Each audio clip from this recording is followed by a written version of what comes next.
তোমাদের মাঝে যাদের ঈমান আছে তাদের উপর সিয়াম বাধ্যতামূলক করা হলো। ঠিক আছে, কামা কুতিবা আলাল্লাযীনা মিন ক্বাবলিকুম, যেভাবে এটা বাধ্যতামূলক করা হয়েছিল তোমাদের পূর্বে যারা এসেছিল তাদের উপর। এই লোকেরা কারা? কারা ফরজ ইবাদত হিসাবে রোজা রাখত? ইহুদিরা, বনু ইসরাইলরা, মুসা আলাইহিস সালামের শরিয়া। তার মানে আল্লাহ বলছেন যে আমাদের পরিচয়ের একটা অংশ ইহুদিদের মতোই। কিন্তু এই সূরাতে ইতিমধ্যে আল্লাহ কাবা পরিবর্তন করে তাদেরকে আমাদের থেকে আলাদা করে ফেলেছেন। উনি আলাদা করেছেন। এখন উনিই বলছেন আমাদের মাঝে সাধারণ একটা যোগসূত্র আছে, রোজা রাখা। আমাদের আর তাদের মাঝে রোজা করাটা সাধারণ ব্যাপার। লাআল্লাকুম তাত্তাকুন, যেন তোমরা তাকওয়া অর্জন করতে পারো। মজার ব্যাপার হলো সূরা বাকারারই প্রথম অংশে আল্লাহ কাদের কথা বলেছেন? যদি আপনারা মনোযোগ দিয়ে থাকেন, কাদের সম্পর্কে? ইহুদি। আর পুরো সময় আল্লাহ তাদের বিরুদ্ধে এই অভিযোগই করেছেন যে কেন তাদের তাকওয়া নেই।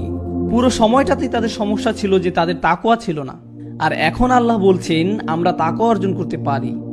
আর এখন আল্লাহ বলছেন তোমাদেরকেও সেই একই জিনিস দেয়া হলো তাদের মতো, যেন আমরা তাকওয়া অর্জন করতে পারি। তো প্রথমে যে আলোচনাটা আমি আপনাদের সাথে করতে চাচ্ছিলাম তা হলো, রোজা হচ্ছে এমন একটা জিনিস যা পূর্ববর্তী জাতিরও ছিল, আমাদেরও আছে।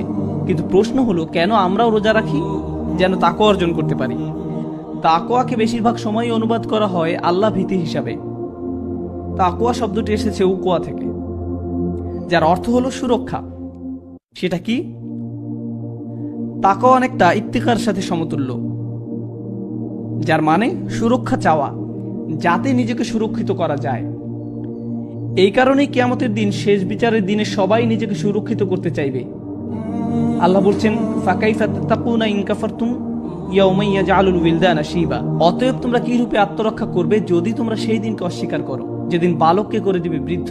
তাই আল্লাহ তাত্তাকুন শব্দটি ব্যবহার করেছেন যাতে আমরা নিজেকে সুরক্ষিত করতে পারি, সেটা বোঝাতে। এটা হচ্ছে তাকওয়ার আসল অর্থ।